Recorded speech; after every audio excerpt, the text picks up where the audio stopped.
我哋今集去邊度？雲南啊！我哋下一站咧就嚟到呢個南粵谷。我哋都擘到個口咁大。咁快我哋嚟到麗江古城，欣姐嘅小離地房間，成個里海喺個後邊啊！你們你有買票？出嚟！出嚟！好靚嘅呢度媽咪，唔斯文啊，冇啲矜持，冇啲檢點。裏邊有好多呢啲咁嘅 cafe，嚟到雲南菇係好出名嘅。過橋就米線，雲南嘅米線係咪真係好好食？隻紅人咁啊你？咩話？你不得咁啊！大家好，歡迎收睇今集嘅黑洞大旅遊。我哋今集去邊度？雲南啊！嗱，今次嚟雲南咧，我哋會去大理啦，會去大理古城啦，亦都會去麗江，再會去呢個玉龍雪山，跟住去呢個南粵谷啦，仲會去呢個束河古城周圍行下。成集裏邊行程非常豐富，大家敬請留意啦！我哋而家馬上出發，由大理機場咧出發去大理古城咧，大約1個鐘嘅時間啦。咁你出到嚟咧會見到有巴士啦，或者你 call 車嘅話咧，幾十蚊已經有交易就可以去到市區噶啦。古城裏邊嘅酒店咧，同大家開箱下啦。我 po 咗上IG Story 咧，已經有好多觀眾問呢間酒店叫乜名啊？因為好多觀眾覺得好新淨啦。呢個係2022年新開嘅一個即係翻新嘅一個嘅酒店嚟嘅，叫遠路嘅一間酒店啦。咁佢有好多唔同嘅房型嘅。一入到嚟咧，你見到呢度有個中庭嘅位置，大家可以坐出嚟傾下偈啦。咁啊分2層嘅，上面嗰層呢啲房型係會靚少少嘅。咁而我哋嗰層咧，我覺得400幾蚊性價比幾高，因為間房個平均嘅尺數咧都大嘅，張雙人床咁有個小 sofa 嘅 area 啦，乾濕分離嘅。咁我覺得整體上邊夠乾淨、整潔、新淨。咁洗手盤喺中間有塊鏡，咁我覺得都幾好嘅。冷氣又夠涼，同埋呢間酒店咧，佢好多嘢都係智能嘅，例如智能馬桶啦，你智能叫閂窗啊、閂冷氣、開冷氣，全部都冇問題，比較好嘅一間酒店。除咗400幾蚊嘅房型之外咧，咁大約600-700蚊嗰啲咧就有個浴缸啦。咁個房型再大多少少，即係睇下你需要中意空間感多啲啊，定還是好似我哋咁唔緊要啦，住冇乜所謂嘅，400零蚊性價比高就得㗎啦。咁俾大家參考下。我嗰個房型400幾蚊，我哋睇下欣姐靚房型先，大佬。呢間咧唔知800幾定900幾蚊嘅啫，叫做星空房。佢最威咧就係呢個3角形屋頂，同埋小度開天幕，小度開天幕啊！嗱，開啦啊！嗱，最威其實幾靚，個樓底好高喎。係啊，我覺得幾好啊！你揀啲酒店，點解你揀呢間咧？唔係因為我就中意呢個屋頂啦，同埋我覺得佢啲採光影到好似好光猛，我中意光猛嘅酒店。其實我覺得大理古城或者成個大理都係有好多酒店嘅。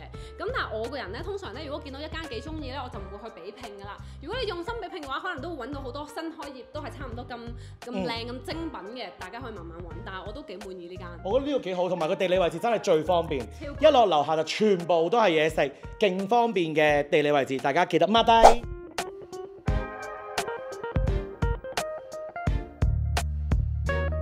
酒店休息完一輪之後咧，我同媽媽就行下呢個古城啦。我哋第一站要做啲咩咧？兩個都好想做嘅。唉，梗係嚟雲南食雲南米線㗎啦！你哋有所不知啦，雲南咧除咗景點吸引我之外咧，我係好想知道雲南嘅米線係咪真係好好食？因為我成日喺香港都食米線㗎嘛。咁我好想知道雲南嘅米線有啲咩咁特別。所以一到步咧，我乜都唔做，我淨係想食碗米線。究竟係咪真係咁正？我想喺度讚下呢個酒店嘅服務，因為咧佢係會同你加個微信啦，跟住你有任何問題你問佢咧，無論係景點啊、路線規劃啊，佢可以幫你揼一個度身訂造嘅行程。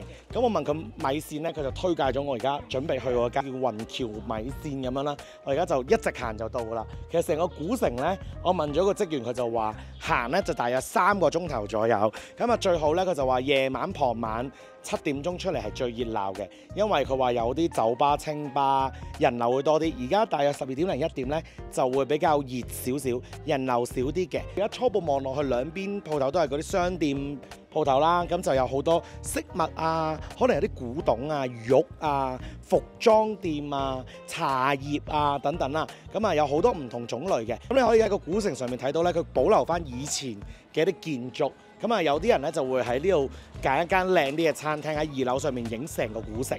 咁我哋而家咧就發掘下究竟呢度有啲咩玩啦。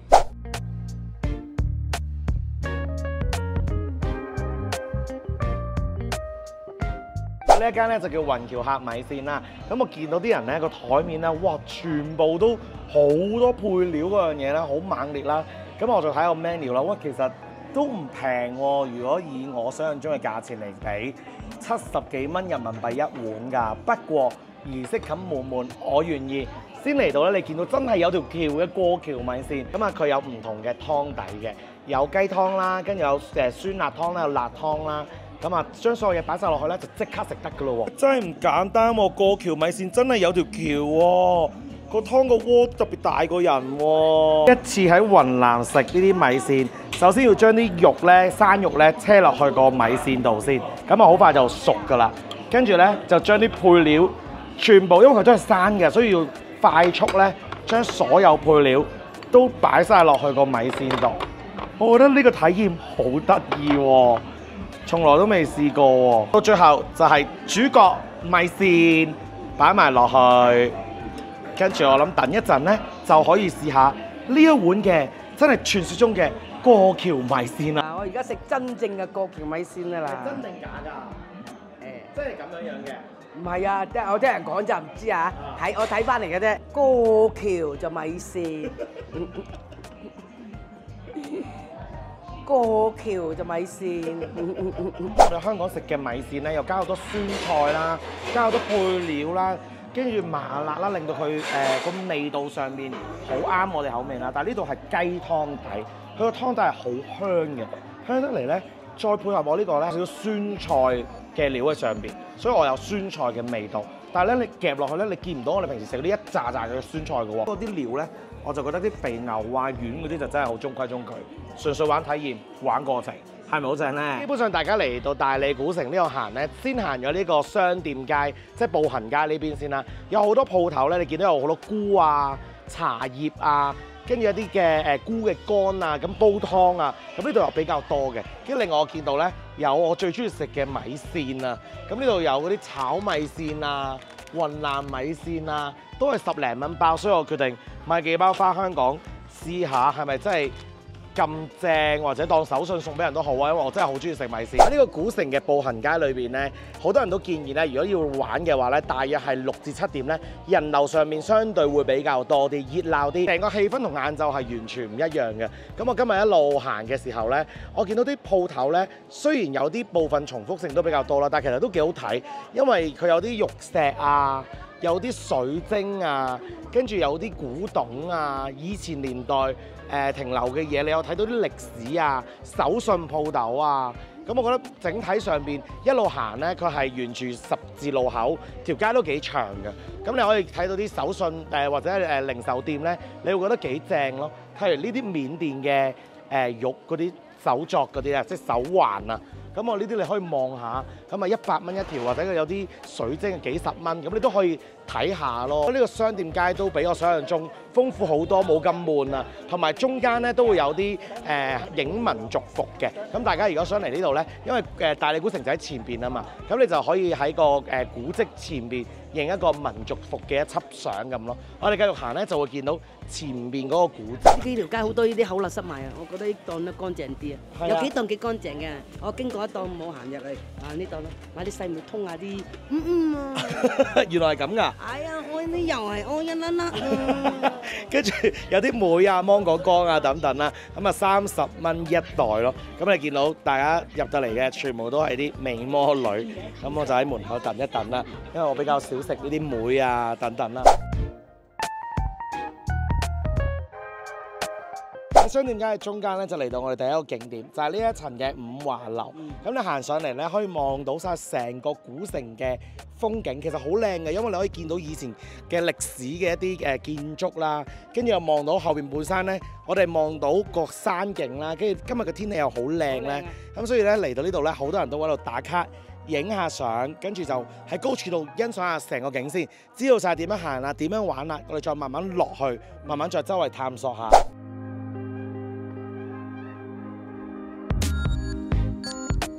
咁喺隔離咧，經過咗一個市集啦，咁門口係好多美食檔口嘅，咁你當係一個美食小街咁啦。咁啊，裏邊咧就係一啲傳統，你見到又係嗰啲石器啊、玉啊、水晶啊，甚至民族服啊等等一個市集。再行前少少咧，你會見到比較歷史少少、比較特色啲，就一個城門咁樣嘅。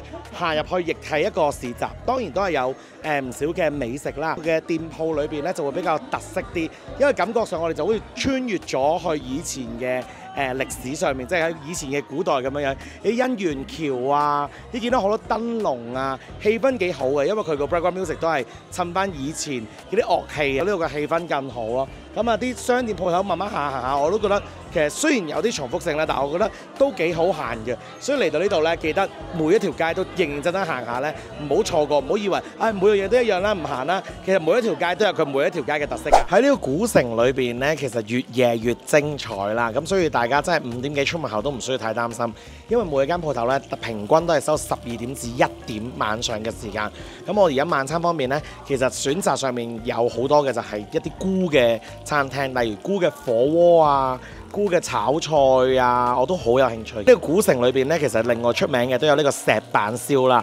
咁咩係石板燒咧？其實都係一個好簡單嘅一個你當鐵板燒，譬如食嗰啲燒肉，嗰啲肉類唔係話好吸引嘅。咁啊喺呢個古城裏邊有幾間唔同呢啲嘅店鋪嘅。咁啊價錢上面佢有 package 嗰啲200幾蚊2人 set 嘅。咁但係有好多嘢我哋都唔係好食啊。咁所以我哋省嗌翻啲安格斯牛啊、豆腐啊、雞翼啊，同埋呢度嘅菇咯。咁我食嗰啲牛咧，咁啊真係坦白講啊，不過不失啦。即係其實你望到個賣相都知道。唔會話特別話好精彩㗎啦，不過都體驗下雲南原來食呢啲嘅喎，可以。最想試下呢度啲菇咯，因為你周街喺呢度見到都係嗰啲好多唔同菇嘅製品啊，跟住或者係菇乾啊、菇嘅湯啊，喺呢度全部都有嘅。呢個菇我唔可以話特別好食，不過不失咯。佢個菇裏邊養啲肉咁樣咯，唔錯唔錯。咁啊，成個體驗只係純粹分享。周圍都有㗎啦，唔一定要食我呢一間嘅，你哋可以出邊食出邊嗰啲嘅。食完呢個石板燒咧，其實隔離咧有一間按摩店啦，我覺得佢嘅價格好抵，即係按一個按腳唔使俾特別小費嘅。咁當然你按得好，你俾佢啦。咁啊78蚊1粒鐘，咁你按個全中式推拿咁樣咧，都唔使100蚊咯。加埋兩個埋單160幾蚊，我連埋 tips 俾咗200零蚊咁樣，我覺得都幾抵喎。大家可以參考下，係2個人嘅價錢喎。咁我哋而家咧就翻我哋嘅酒店，我哋酒店其實都係喺呢度附近行3分鐘嘅啫，所以揀我哋嘅酒店嘅地理位置都非常好。聽日再見，聽日慢慢帶大家真係行足成日古城。呢個古城裏邊咧有好多嗰啲鮮花餅啦，好多大小店都有嘅。咁呢間嘉華咧係間嘅爹哋誠意推介，我哋食完之後覺得哇好正，因為佢係嗰啲酥皮好酥好香，同埋裏邊係一個雲腿啊，所以好香口啦。咁佢有現成賣保鮮期7日嘅，即係如果我買翻去做手信咧，可以買俾舅父嗰啲咧，我就買呢啲咯。呢啲就保鮮期會長少少嘅，有好多唔同味道，即係有鮮花又有啦，跟住有雲腿就係佢哋嘅 Top 1經典嘅系列嚟嘅。大家見到咁多間小店咧，可以下次直接嚟呢間嘉華月餅。咁可以試下買唔同嘅月餅，同埋差唔多中秋節啦，啱啱好應景，咁啊送俾舅父舅母佢哋做中秋節禮物。咁啊帶大家行咗去南門嗰一邊。今日咧我哋就一直行，因為成個古城係比較大㗎嘛。咁咧最主要就帶大家嚟呢個古城度行成個圈，同埋試下佢呢度最出名嘅野生菌火鍋。咁我哋今日嚟到呢一間叫做花語菌野生菌火鍋咧，亦都係喺網上面係非常出名。見到佢有菇嘅炒飯幾吸引，入去試下咯。到嚟咧你先揀菇嗰個湯底啦，有得揀4款嘅菇啦、6款啦、9款。嚟到雲南菇係好出名㗎嘛，咁我哋嗌咗9款啦。另外有個菇嘅炒飯38蚊，我覺得幾好食，因為佢係粒粒分明啦，跟住炒得幾香甜，因為有啲菇喺裏邊，咁啊我覺得幾好。跟住另外有一個辣炒連埋啲椒嘅一個炒菇，叫做見手青嘅一個菇嚟嘅，幾香辣幾嘢味嘅。呢個餃子皮好煙韌，估佢唔到，裏邊有啲菇嘅香甜嘅，加上豬肉，唔錯。20分鐘好快就過去，真係打開嘅時候好香菇味，哇！真係唔嘢少喎，原汁原味。好香嘅菇味喎，因為呢個鍋係可以揀埋有雞嘅配搭，所以呢個菇嘅即係呢個菇湯，除咗菇香味，有少雞嘅味道。而家係原汁原味，即係如果你想要啲再少鮮少少，你再加少鹽會好啲嘅。竹身係索晒成個湯嘅味道。相信大家如果嚟到呢一度呢，你周圍行過成個古城裏邊咁多間啲菇嘅火鍋咧，我諗每一間都好食，因為嚟到雲南必食㗎嘛。佢啲菇係嗰啲高海拔嘅一啲菇，所以同我哋平時傳統食嘅菇係會有少分別，真係好鮮甜。嗰啲雞係嗰啲烏雞、走地雞嚟嘅。咁啊，另外我哋而家食完啲菇咧，我哋就加啲牛啊，跟住加啲蝦滑啊，加啲米線啊，加啲菜咧，變成火鍋。而家嚟到雲南，我覺得係必食嘅一個 item。媽媽你喜歡嗎？好食，好味啊！我唔食菇都覺得好好味啊！啲湯又好甜，好香。本身琴日佢話唔試嘅，今日嚟到一班人食嘅時候，一班人食咁啊，自己就試下啦，啊幾好味喎！冇介紹錯，嚟到雲南必食啦！呢個古城裏邊咧有好多網紅 cafe，可以上樓上或者屋頂咧打卡。咁我哋揀咗呢間叫冷空氣屋頂 cafe 啦。咁啊入到嚟咧，佢有個 live bar，跟住你又聽下歌啦，咁啊嗌杯飲品啦。咁我哋就可以步行上嚟上邊咧，就影下相咁樣。而家直擊上面係咪真係咁靚先？哦，都唔錯喎！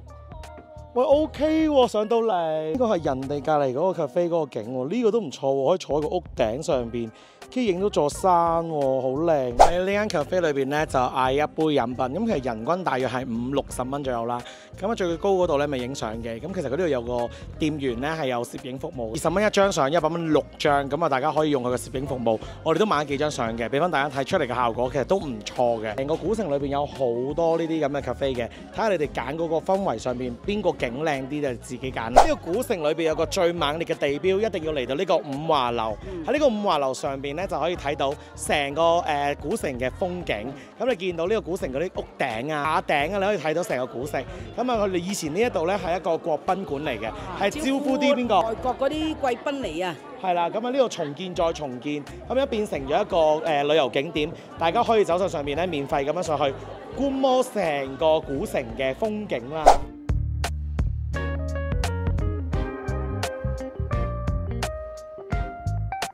喺夜晚上面嘅大理古城咧，大家明顯上面見到人流會多好多嘅。咁其實大理古城咧係歷史文化嘅名城嚟嘅，建立於呢個洪武年間啦。最著名喺呢個城裏邊咧，洋人街同埋三月街咧就係民族盛會嘅特色嚟嘅。自己覺得呢度太大啦，即係以我嘅經驗咧，我覺得成個古城行晒咧又未咁多嘢睇。喺五華樓呢一個商圈裏邊咧，周圍睇下啲商鋪啊，睇下啲手信店啊，影下相。打下卡，我覺得就足夠啦，就唔需要話真係去晒咁多個門啊，西門啊、北門啊、南門啊等等。今次嚟呢，我去咗3個門啦，咁我覺得喺南門呢一度加五華樓呢個商圈行呢，就已經足夠，唔需要話行晒成個圈。因為呢個地方以外呢，就冇咁熱鬧，雖然啲鋪頭都差唔多，所以我覺得你可以參考下呢個路線咯。咁你就行多個圈呢，就揾嘢食啦。喺雲南裏邊呢，你會見到好多烤魚線。咁我當初唔知係咩嚟嘅，咁我原來係一個芝士嚟，咁我哋就試下呢一間，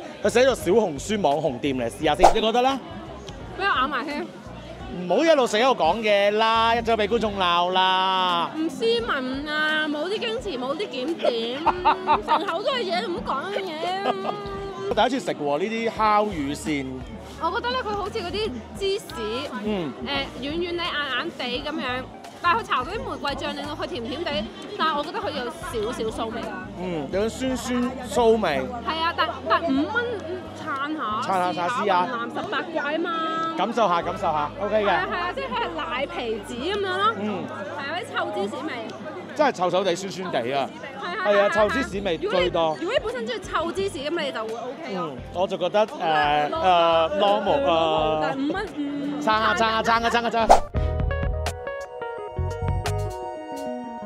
今晚嘅晚餐咧，帶大家食少少，即係好似 fusion 菜咁。我哋出醒嘅，我見到個大排檔啊、小店啊、好似夜市咁。我哋嚟到我身後呢一間咧叫安娜果，因為都係食菇類嘅嘢嚟嘅。咁我見到裝修都幾靚，裏邊好似有個吧咁樣嘅。呢一間咧個收費上面咧，其實喺雲南咧都偏高少少，但係你當係雲南嘅 fusion 菜啦。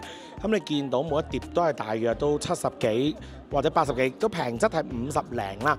咁但係佢每一碟好精緻。呢個皇后咧好特別，因為我未食過㗎，即係譬如打邊爐係食嗰啲牛嘅氣罐，但係佢個口感咧係好似魷魚咁啊，跟住有啲椒酸甜味，好香口嘅。我當係一個前菜啦。傳統花椰菜咧，你喺內地食咧好有鑊氣㗎嘛，佢多咗陣酸味，嗰種酸味又令到我更加開胃。呢間餐廳我揀佢嘅原因係就係呢碟餸，因為佢係一坨裏邊全部都係菇，跟住有一個好薄嘅皮，上面好似有啲魚子醬咁嘅。裏邊全部係菇類嚟㗎。好香啊！佢啲菇，跟住同埋佢皮好煙韌啊，上面加少少魚子醬，好好啊！值得大家嚟食一啖。呢一條魚咧，佢係海魚嚟嘅，上面咧有啲檸檬啊，有啲西檸咧，食落去有啲泰國風情味喎，好滑好香喎，唔錯喎！呢個又可以嚟嗌下試下喎。炸撇芒豉牛肉。呢碟餸你哋知唔知係咩咧？我啊唔知啦，但係應該有啲牛肉嘅側邊有啲檬粉，有啲菜咧，擺一個酸酸咩咩嘅汁嚟，好似檬粉咁，酸酸 fresh。另外嗰個雞翼咧，咁睇少佢都幾好食，佢好香嘅，上面好多香料咧，不過皮就炸得唔係好脆。呢個唔知咩醬油雞都好好食，啲雞都幾滑，仲埋啲雞都入咗個醬料味啊，唔到啊！呢度啲嘢食。每一樣嘢我對個點評都好好，好忙啊！因為我哋6個人嗌咗12個菜啊，我都唔知食邊樣好啊，忙到不得了，又上2個。呢個瓦煲裏邊嗰啲菇啦，跟住配合埋啲雞啦，好多菇嘅唔同材料嘅，紅草花又喺裏邊。哇！我對佢期望幾高喎。我想講咧，呢個煲真係好食過今日晏晝喎。嗰啲雞係入晒個菇嘅湯味，跟得嚟有啲雞油香啊，都好好飲啊！真係鮮甜鮮甜啊！因為今日嗰個係齋菇嘅香味，冇雞嘅鮮甜味，但係呢個可以做到有雞嘅鮮甜味。但係我覺得個豆腐又唔 juicy 咁樣，有啲硬，我就覺得咁多個餸呢個最脱色，可以唔食硬。菇嘅炒飯個賣相咧，你睇到都已經勁過今日我哋食嗰個噶啦。但係今日嗰個好出名。今朝個飯我咪講啲咩咧？話冇菇味啊，但係你話有個甜味，但係呢個真係有菇嘅香味啊！佢裏邊啲菇切得幾大粒啊！好好食，就哇一聲啊！唔好跟嗰啲小紅書成日喺個城裏邊食嗰間咩菇菇火鍋，唔知咩啦，食呢間啦好冇？米線咧，你見到個樣貌好似酸辣粉啲粉，幾香嘅，好似小鍋米線咁香嘅。不過咁多樣嘢加埋咧，我覺得呢一個又唔係話最出色。但係如果你話香港食到呢一個樣嘢咧，我又覺得好味。咁好啦，整體嚟啦，唔好講咁多啦。你點樣都要諗辦法嚟呢度食㗎。不過你要約多啲 friend 先可以食到咁豐富。拜拜。Morning， 今日係我哋呢個行程嘅正式嚟講係 Day 3。壓軸出場啦！呢個旅程唯一 book 咗一間餐廳咧，就係叫做豐儉餐廳。佢係位於呢個蒼山腳下，你望嗰邊咧就見到成個大理古城同洱海啦。咁咧佢呢個餐廳咧，佢係一個山上嘅小木屋餐廳嚟嘅，好有仙境，貴嘢，每人680蚊人。哇！真係咁貴㗎？真係咁貴㗎？哦，我唔知道咁貴喎，離地啊離地啊！我已經揀咗平啲嘅套餐，貴啲嗰個要880。哦，但係我覺得呢度值得嘅，因為我哋嚟到咧，呢3位老人家係好開心嘅。哇！佢哋好似去咗世外桃源咁，係咁畫得真係好靚。係，但係我哋係唔小心去咗隔離間餐廳，叫做清夕。係啦，但行入嚟我哋都穿翻過去我哋間餐廳咧。哇！嗰條路靚到咧，啲老人家係哇呢度有花，哇呢度有草，佢哋而家咧去奔跑大草原咁，係咁影咧，佢哋係開心嘅。黐線有埋蝴蝶啊！呢個見到咩天空之鏡咧，係震撼美啊！所以嚟呢度咧，一定要着啲靚靚嘅裙仔啊，啲姨姨咧着啲色彩啲嘅衫嚟咧，打卡影相係非常之好嘅。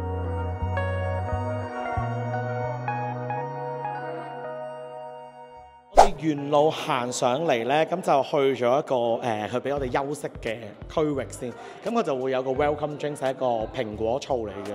呢個小紅屋裏邊咧都係好有特色嘅，因為你見到而家我哋係9月份嚟咧，啲花花草草仲係好鮮色嘅。以往如果你9月份啲花花草草應該係冇咁突出咁，啲顏色冇咁鮮豔。咁我覺得而家嚟到呢度係即係打卡啊，即係好似仙景咁，好靚啊！休息完一陣之後咧，我哋就行出邊，咁佢會有個故事形式話俾我哋知，我哋而家出嚟咧去佢哋花園度咧去睇下啲花，跟住佢會介紹我哋有啲花咧係會喺我哋嗰個餐單裏邊咧係有嘅食材裏邊，例如係要採摘嘅鮮花啦，因為呢度出名鮮花餅啊嘛，咁啊佢哋會叫我哋摘啲花啦，同埋我哋喺呢座山裏邊咧，原來我哋已經係蒼山裏邊啦，所以聽到啲流水聲已經喺度噶啦。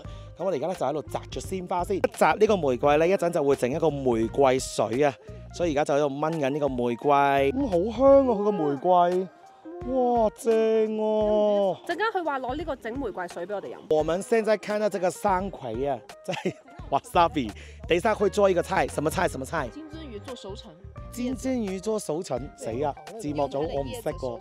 哦，用它的椰子整成嘅，我識聽。問下，佢所有都好天然，佢係冇農藥嗰啲好天然嘅成分，所以你索嘅時候啲味道特別香啊！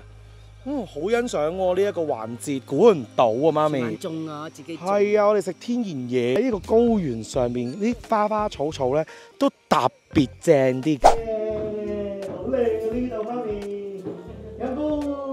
哇，真係靚啊！點你以為呢度係餐廳啊？食2道菜，一陣又再轉場景啊！哇，飲杯。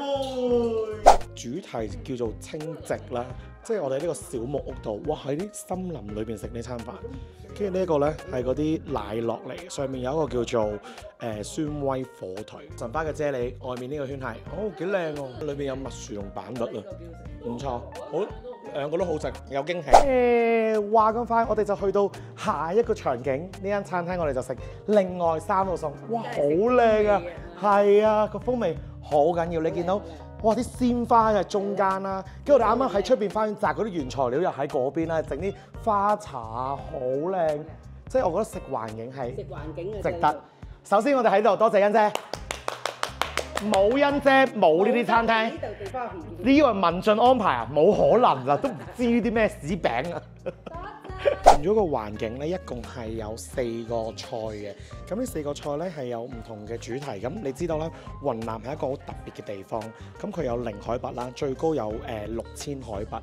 咁所以你會見到咧，佢係有4個唔同嘅熱帶後嘅一個菜嘅呈現出嚟。我哋而家食嘅第一個菜咧就係亞熱帶，咁就係一個蝦啦，一個牡丹蝦，跟住有啲魚子啊，跟住有啲山葵啊、牛油果啊、山梨啊嘅一個應該係刺身嚟嘅，試下先。個樣貌好靚，有啲小花喺側邊，仲有啲熱情果，好 fresh 啊成件事，好開胃。一個餸係一個熟成嘅金磚魚，咁佢就配合埋牛油果，嗰個環都係金磚魚嚟嘅，都係熟成咗嘅。咁啊，本身我就唔食嘅魚嘅刺身，所以呢個我就冇品嚐㗎。不過我想講咧，我欣賞佢，就算佢無論係 menu 上邊啦，每一碟菜咧都好有驚喜。一個種子嘅 menu，你攞翻去浸咧，佢係可以翻去種到啲植物出嚟，同埋佢每一道餸都係呈現翻佢呢個唔同嘅氣候之餘咧，佢想表達翻呢度有因為雲南好特別，佢有25個少數民族，係一個最多少數民族嘅地方。咁佢就喺每一個餸同埋每一個氣候上面去展現每一個菜咯。而家應該係展現再高海拔少少嘅。下一個章節咧，佢唔係淨係1道菜咁簡單，佢係分3道菜嘅。咁啊，啱啱有一個粟米濃湯咁啦，咁就配合埋啲鮮花，嗰個大理乳扇啊，咁啊點嗰個湯去食。下一個咧就係20日嘅乳鴿仔，咁佢就會熟成佢4到6日，咁就會配合埋出邊咧摘嗰啲百里香啊，跟住唔同嘅香葉，再去醃製佢。佢特登仲要係揀腳同埋胸嘅部分啫喎，其他全部都唔要。好好啊呢個乳鴿，好香嘅，仲有呢個百里香啊，呢個令到嗰個乳鴿再高潮啲啊！呢個高海拔嗰啲植物，我覺得會好啲啊，同埋佢熟成得啱啱好啊。呢個好食，係咪啊？好嫩滑，好滑。其實成個體驗咧，我媽咪都覺得好新奇，好正。咩樣樣餸都好靚。係啦，但係佢擔心人哋咧喺度諗有冇生意㗎？係啊，經營咗2年佢都犀利喎，我媽會咁樣諗咯，因為又要搭車上嚟呢個高山度食，成個山就得我哋啲台客。好精緻嘅嘢食全部。呢一間餐廳咧，如果大家嚟嘅話咧，記得預多少少時間，大約2至3個鐘，因為上菜嘅時間比較慢少少。咁啱啱除咗我以上講嗰啲之外咧，佢仲有個天婦羅啦，炸菇嚟嘅，咁我都幾好食嘅，有唔同嘅菇類啦。跟住另外咧，仲有個竹身，跟住裏邊包含啲菇，咁佢有啲花椒香味嘅，我覺得都唔錯。咁我哋而家食呢一個咧，係一個和牛。A4 和牛再配一啲花，有啲種植嘅花隔離咁樣樣。最後有一個菇嘅苦飯啊，佢哋話巨好食。菇嘅苦飯好香菇味喎。佢有幾多種菇咧？你有冇4種唔同菇啊？哇！苦飯咧係擺落一個苦嗰度啦，跟住掟下去咧去煨啊、炆啊、焗晒啲味啊嘛。乳鴿松茸湯啊，呢個係比較淡味啲，跟住再配合埋個甜品咯。整體成餐飯我覺得幾好嘅。成餐飯咧，大家如果你要嚟咧，帶屋企人嚟咧，咁你預嘅時間要2至3個鐘，因為我哋上菜比較慢。但係我覺得個環境上面真係好加分啦，即係打卡又好，享受，每人600幾蚊。雖然價錢係貴少少，但係喂大佬呢啲咁嘅質素唔錯咯。食完我哋就翻去攞行李，跟住之後咧我哋就出發去我哋下一個景點。去邊度咧？就係去洱海，洱海啊各位，轉頭見。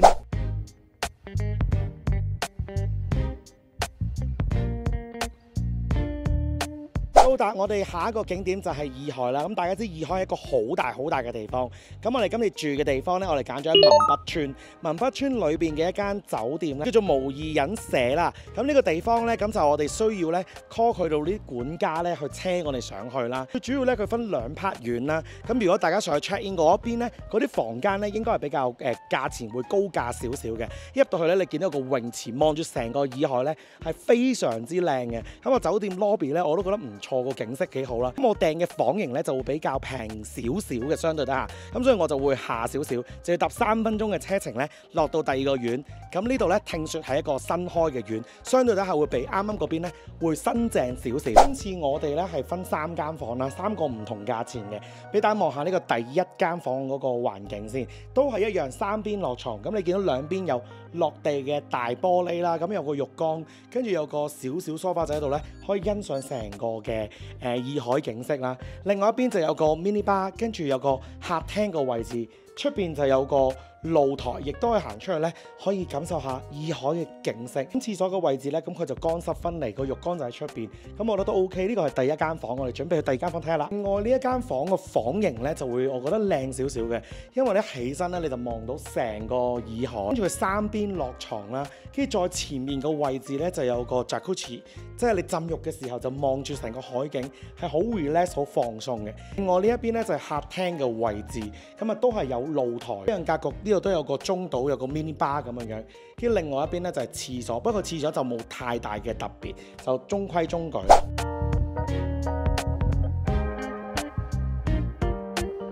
上到嚟我哋 check in 嘅位置咧，其實兩邊唔同感覺嘅。呢一邊咧啲房價係會平少少。啱啱問咗職員，如果喺一般 check in 個位置嗰度咧，有個泳池嗰邊咧，啲房價大約係啱啱間嗰間房咧就1200蚊人民幣左右，咁有少浮動啦。咁靚啲有 Jacuzzi 嗰個咧就1800蚊人民幣嘅。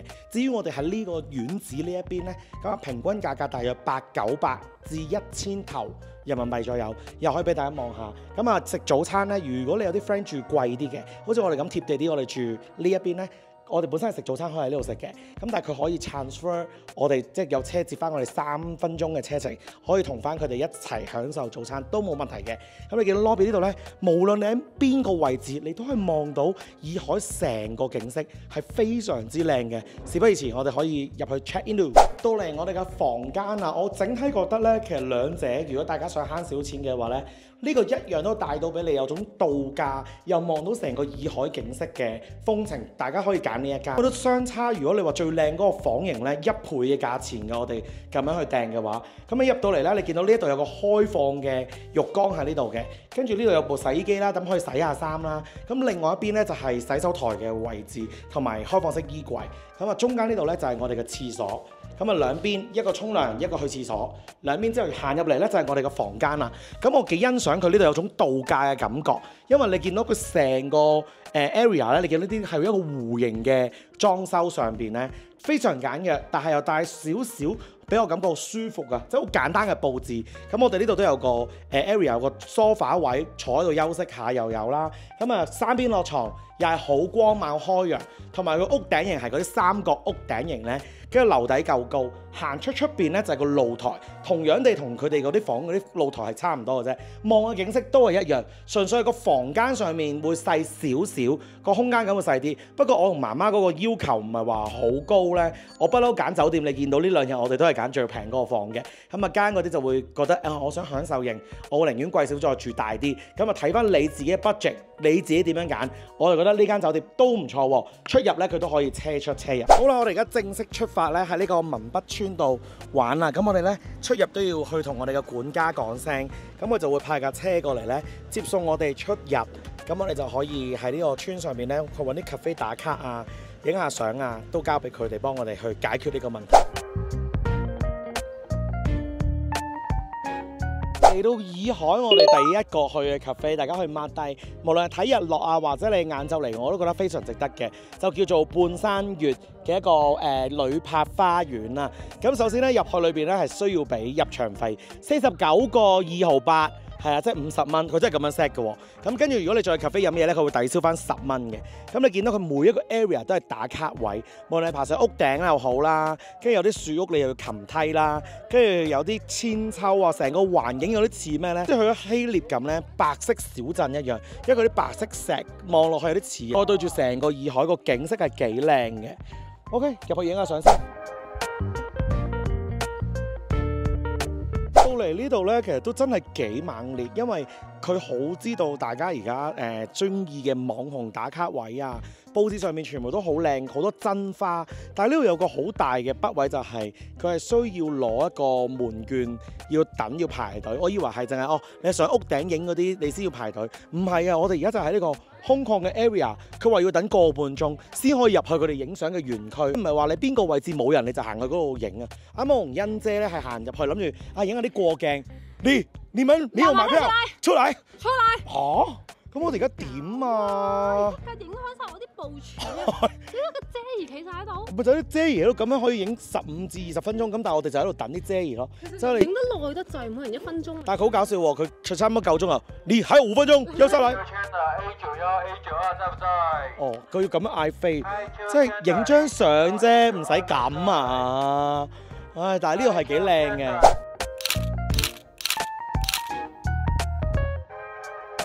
咁我哋下一站咧，我哋行路咧，大約5分鐘嘅路程離開啱啱間打卡 cafe 咧，去到下一間叫做浮光旅呢度，咁係完全兩個唔同氛圍嚟嘅，都唔同嘅環境。呢度就真係咧，你嚟日落咧嚟打卡，純粹攤喺度欣賞個日落，望住成個裏海咧，你會覺得好舒服。啲風吹埋嚟，係啦，啱啱嗰個就要like 打卡為主嘅，咁你就呢度人均嗌一杯飲品或者一個小食，咁你就坐喺度慢慢休息，去望下成個靚景嘅風景。咁啊，風吹埋嚟好舒服。係啦，我當初都會諗下嚟呢度點解要揀文北村有咁多唔同地方？原來圍繞住成個裏海好大㗎嘛。咁呢度咧就住宿個價格會低啲，所以文北村我哋通常都係揾啲 cafe 啊、打下卡啊、影下相。就喺文北村裏邊咧，你就要揀每個打卡位或者一啲 cafe 餐廳咧，點樣可以呈現望住呢個裏海咁靚咯。所以我哋而家呢個第二間咧就有唔同嘅景色。係啊，啱啱嗰個就會花巧啲。聽日朝頭早咧再帶你睇一個又不一樣的裏海，同一個海，但我哋會有唔同嘅展現咯。咁我哋而家去完呢個 cafe 打完卡之後咧，可能就揾個晚餐食埋。咁我哋大約喺呢個地方咧，可能8點零啦，你就會翻到去酒店住宿。係啦，咁啊休息下，好 chill 嘅一個旅程。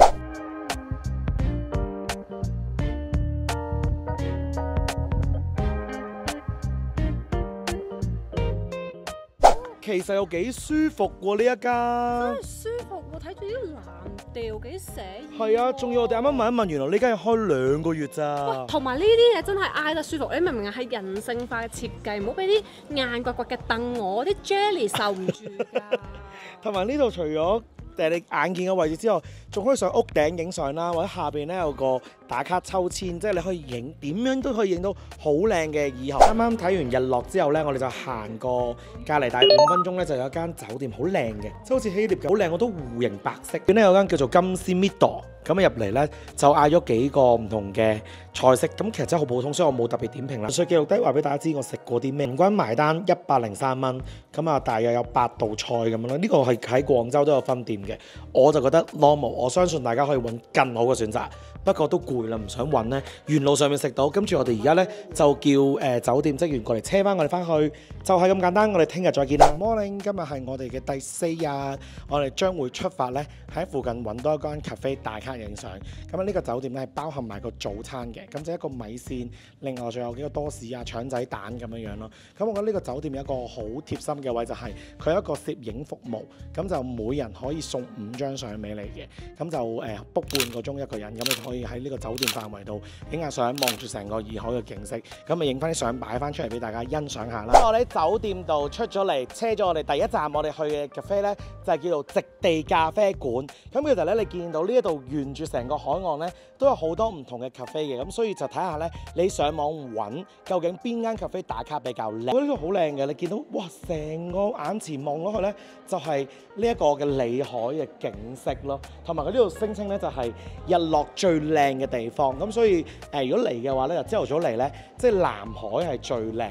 咁啊，日落嘅時候可以喺度坐度欣賞下，因為佢呢啲凳咧，你可以咁樣挨住咁佢最前嗰一排咧就係貨打卡專用嘅，咁就唔可以逗留太耐，咁大家影完相就要褪翻後坐，咁就大家就望住呢個景色，欣賞呢個夕陽啊，同埋欣賞而家呢一個美景咯，好靚啊呢度，即係好簡約，佢冇好多佈置，就係睇呢啲天然景，就唔需要加太多味精咧，係非常好嘅。喺呢度咧，每人需要嗌一杯飲品就可以喺度咧慢慢享用成個時間，咁啊影相出嚟咧個效果都唔錯㗎，鋪翻俾大家睇。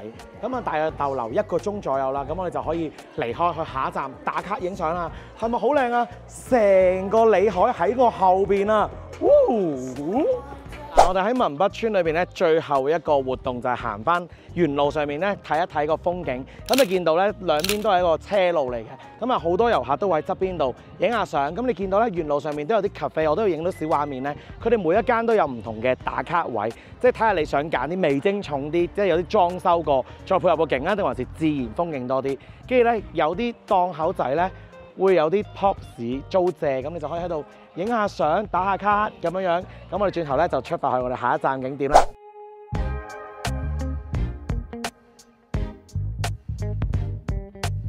搭咗50分鐘嘅車程咧，我哋到達咗雙廊啦。咁呢個旅程咧係我哋最貴嘅酒店嚟嘅，咁啊平均咧1晚都最平，我哋嗰間房咧2000幾蚊，間嗰啲咧係講緊4000幾蚊1晚嘅。咁我哋咧就佢派咗啲細細嘅呢啲車仔咧接咗我哋就而家準備出發去我哋嘅酒店。其實雙廊亦都係同文北村一樣，都係圍繞住咧洱海嘅。咁所以我哋而家咧準備出發去我哋嘅酒店啦。酒店咧壓軸出場個位，咁啊成個雙廊咧天花板最貴嗰間房4800人仔，一房難求。佢係有種神秘門打開另一個世界咁喎。係，同埋我覺得呢度咧，佢係真係有一種高級啦、奢華、安靜嘅感覺。因為嗱，老實講，前兩日嗰間酒店都係幾好嘅，但係咧你認真睇啲做工咧，有啲粗劣嘅，有啲大陸味道嘅。我覺得呢度有似你之前住嗰啲京都嗰啲係啦，嗰啲酒店。係，即係佢入嚟咧，佢即係我覺得佢似一個藝術館啊。然後你仔細睇嗰啲木工啊、啲牆嗰啲收邊啲天花板、啲裝修咧，全部係精美嘅。即係呢個就係嗰個 differentiate 咯。咁同埋咧，文北村咧，佢係一個懸崖咁樣高咁樣望過洱海啦。但係雙廊呢邊嘅酒店咧，就好多都係平嘅海平線望翻個洱海。同埋嚟呢間酒店咧，主打一個 relax 啦、休閒啦、養生入嚟，哇！放住啲遊海歌，聽聽海浪聲。咁所以我哋今日咧就冇乜活動嘅。我哋琴日已經有計劃嚟到呢度要做啲咩咧？就係屙多幾篤屎。冇錯。嚟回一回個本。係啊。你4000幾蚊一晚，4000幾蚊一晚，你要屙再多啲屎。我咧就唔使屙咁多，因為2000幾蚊，我屙2、3篤我都回一回。呢間嘅酒店都真係好靚，我哋見到佢啲裝修上邊，行上呢個樓梯，你見到呢個弧形，再加埋呢度啲石牆咧，成件事係好，我覺得好京都喎，即係會有啲少日本嘅感覺。咁呢間酒店咧一共有12個房型啦，同埋經常 full booking，我哋琴日訂都訂唔到，就訂到今日啦。你見到酒店出邊個位置都非常之靚啦，呢度一層咧係有6伙嘅，呢兩邊咧就係望海景，我哋呢啲咧就係平價少少嘅房，係時候 room tour 一下啦。上到嚟呢度 room tour 一下，先睇個4800蚊人民幣欣姐嘅小離地房間先，但一入到嚟我又覺得值得喎。我覺得值啊，因為你講緊同樣嘅質素，你喺其他國家度住，真係過萬。京都啊，2萬啊！你見唔見到呢個海景？180度，真係我覺得我哋做嘢辛苦咗1年咁樣嚟呢度，哇放鬆1、2日又幾好喎。同埋佢呢度有個梳化仔，你又可以挨下，幾好喎。同埋我幾欣賞佢呢個地咯。係啊，同埋呢度咧，呢度啊，全個酒店咧，俾你着一個拖鞋啊。你自己啲鞋唔會着㗎，你就着住佢呢個拖鞋周圍行，然後你呢對拖鞋新嘅，可以帶翻屋企。呢個係屬於自己嘅拖鞋。喂，同埋佢個廁所好正㗎，各位。真係咧，佢個浴缸咧望住成個洱海嘅風景，浸浴今晚一流啦。今晚一定浸。同埋咧，呢啲牆好靚啊！全部冇爆邊嘅。係啊。有時咧見到有啲酒店房有浴缸咧，但係都唔想浸，因為覺得好似啲裝修咧唔夠精美咁樣，都唔夠乾淨。呢個成個感覺好 mood 好舒服啊！高級啊，5星級嘅感覺。嚟翻另外一間房，媽媽嗰間房咧就係3300，係啦。咁啊嗰間房有啲咩唔同咧？就係冇咗個海景，但係其實個空間咁一樣都係咁大啦，跟住又亦都有浴缸啦，個廁所就冇呢度咁靚嘅，呢度就光明啲。咁我哋而家咧係時候睇文進嗰間2200蚊，死我都未入去，我覺得好似有啲失禮。即係因為我真係對住宿冇乜要求咧，大家明啦，所以我永遠咧揀酒店一定揀最平嘅，真係唔好意思啊各位。咁都好嘅，可以有啲對比拍俾大家睇。喂，呢個裝修景啊，喂！我個景觀係咁啊！唔好笑啊，大佬2200蚊，其實成個房間差唔多，係個景唔一樣啫。我覺得冇咗呢條柱可能好啲。我係冇景咯，零景咯，個景係柒景咯。我一入嚟，我心諗哇。其實都唔想留喺度坐添啊。但係我想講佢啲房嘅 size 係一樣嘅，全部一樣嘅，同埋呢度係就做到黑啲咧，好 moody 咁樣嘅。係啊，嗱。房間張床嘅大細一樣啦，不過個 sofa 係同你有少唔一樣咯。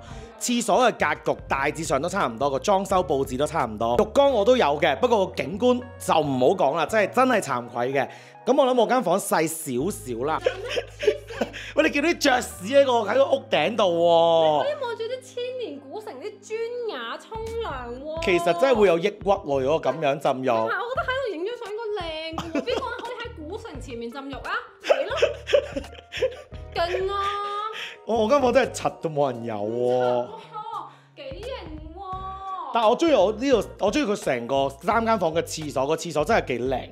今次我呢個廁所嗰個磚咧就係地下嗰個磚嚟嘅，咁望落去嘅感覺咧，再個氛圍會再特別啲，跟住又係乾濕分離嘅。整體上面都唔錯。呢個酒店咧12點到晚上7點咧都有下午茶嘅時間，大家可以咧攞啲呢度有糕點啦，或者喺我身後呢度咧有啲 ham 啊，或者花餅啊，甚至係一啲 nuts 啦、飲品啦。一啲小食咁樣，你可以攞上房食又得，或者坐喺度，或者坐喺出邊咧，望住成個洱海咧個風景咧，去享用呢啲下午茶咯。咁我哋而家咧係時候咧休息完咧，我哋就出邊，因為附近有個景點咧，就係呢度嘅雙廊古城嚟嘅。咁我哋需要咧隻車嘅接送服務。咁我哋而家 book 咗架車咧，就出邊古城行個圈啦。原來出去呢個古城咧，甚至我哋搭過嚟都好啦，9曲13彎，基本上你自己行咧，好似迷宮一樣啊。其實你而家車我出嚟咧，都係古城嘅一部分嚟嘅。但係你見到咧，真係好似長洲嗰啲細巷仔，甚至有啲路比較窄啲啊。係啊，真係9曲13彎，真係唔簡單喎。咁我哋就喺呢個古城度行個圈，睇下有啲咩值得睇下咯。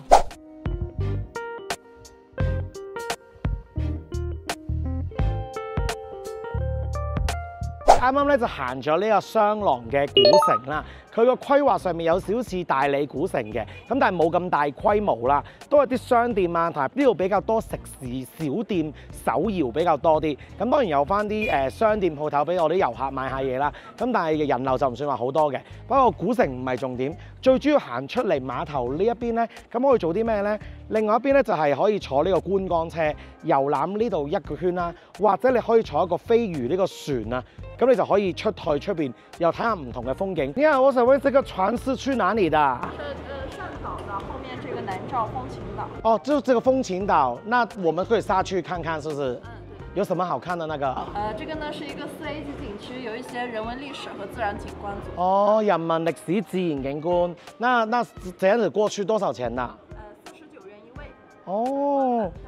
OK， 好的。嗱，嚟到呢度咧，你可以坐呢個船咧，49蚊人民幣就過對面就睇一啲小風景，但我遠處望落去咧，嗰個小島就唔係好吸引，所以我就唔上去啦。我哋就沿住呢個碼頭邊咧 keep 住行下睇下風景，呢度都有好多嗰啲手作鋪頭啊，自己擺下檔攤啊，或者前面有啲連鎖店，嗰度人流比較多啲，咁就望到個成個洱海咧，佢中間擺咗個小船喺中間咧，就俾人打卡影相咧，就有翻唔同嘅風味。咁我哋 keep 住喺個海邊度咁樣行，其實幾舒服。呢度咧有啲小哥哥咧，又可以幫手影相服務，10蚊一張，咁就可以影到呢一個洱海，同埋對面嗰個其實係蒼山嚟嘅，即係我哋之前喺對面度過嚟呢邊啦。風景島嘛，這個大島。風景島啊，這個是半島。半島是這個，這個是大島。對，然後那邊的太陽宮就在這裡。哦，太陽宮就是在裏邊。對。哦，因為我哋咁樣沿路行出去，我哋就會去嗰個太陽宮啊。我哋而家揾小哥哥影啲相，睇下靚唔靚先。鋪翻出嚟俾大家睇，大家覺得值唔值得10蚊啦？行過嚟太陽宮咧就唔係話好耐嘅，咁究竟係咩地方嚟咧？咁佢就係一個你俾錢啦，可以喺度享用下午茶嘅地方。咁啊影個小畫面啦，免費水入去嘅話咧都可以，但係要提前1日預約咯。咁我就覺得咁唔需要啦，因為我個酒店都影得好靚。沿路上面行呢度咧，其實啲鋪頭幾好行喎。如果你問我咧，我中意呢度多過大理古城。買嘅嘢啱我多啲，大理古城就比較商業味重啲。雖然呢度都係商業味有嘅，但係佢又保留翻呢度少少歷史，你喺度穿插啲小巷咧，我會中意呢個味道多啲。同埋呢度個風景咧就靚過大理古城咯，咁就有一個小對比咯，咁都幾好行，幾舒服㗎。而家係秋涼咁樣，你可以着件外套仔都冇問題嘅。翻返咧又到晚餐時間啦，咁大家都會揀啲海邊嘅餐廳嘅，沿路上面其實都有好多選擇，睇你揀邊間啦。咁我哋就揀翻喺我哋酒店隔離嘅啫，咁呢叫做木席嘅一間餐廳啦。間餐廳有啲咩咁特別呢？就係感覺上好似瞬間去咗南法一樣，佢可以望到成個洱海嘅景色啦，同埋又可以望到蒼山。咁啊坐出邊個氛圍又非常之靚啦。咁呢度係一個中西混合嘅一間餐廳嚟嘅，你可以食西餐又得，食中餐又得。咁佢嘅價格上面平均百零蚊一道餸啦，咁我都覺得 OK 嘅。咁你可以坐室內或者室外，咁睇你自己選擇啦。咁我哋而家事不宜遲，食嘢先食，全部嚟晒咧。咁啊啲賣相上面全部拍得住高級餐廳。咁呢個乾巴牛肉咧，有啲咬勁嘅，食落去個味道唔錯啦。咁啱啱另外嗌咗個鮑魚咧，比較韌身，嗰個就真係好普通嘅鮑魚，但係個味道係好嘅。呢個花椒三黃雞咧，質素好好。有花椒香味啦，再加埋啲配料啦，個雞又滑啦，同埋個蝦咧個味道都真係唔錯嘅，鬆飯一流嘅。另外仲嗌咗個伊比利豬嘅一個豬肋骨，肉係好嫩嘅，唔錯。好大家如果嚟呢度咁啱又住同我同一個酒店咧，你可以嚟呢度食咯，因為夠近，同埋個環境又夠 chill。咁另外我哋仲嗌咗個榴蓮 pizza 啦。跟住仲嗌咗個飯啦，整體我唔會樣嘢點評啦，你哋嚟到自己嗌翻自己中意食嘅嘢啦。Morning 落到嚟咧，今朝天氣勁靚啊，影咗成個環境望住個洱海咧。哇，個氛圍好正！咁我哋食早餐咧，呢度嘅早餐都幾豐富。咁有個主食單係食牛腩米線又有啦，跟住你想食另外一啲款式嘅米線都有，佢有唔同麵線。跟住另外有早餐脆脆啦、啲穀物啦、生果啦，或者你要食啲熱食小食都有少少嘅，啲咖啡或者係另外有啲雞蛋啊各樣嘢等等，我都幾俱全嘅，味道都唔差。咁我哋今日咧個行程咧去邊度咧？我哋會去麗江，咁我哋就一早 book 咗架車，轉頭咧就會大約2個鐘頭嘅車程咧就會去到麗江噶啦。咁呢條影片咧就去到呢度啦，希望大家中意我今集同大家去咗大理啦，去咗文北村啦，嚟咗雙廊嘅一個小影片啦。我覺得成個體驗都幾開心，啲風景幾靚，同埋啲嘢食都幾啱我食咯。咁啊，如果中意呢條片咧，記得訂閱我，訂閱隔離2個鐘頭咧，下次出片你就收通知噶啦。下條影片再見，拜拜。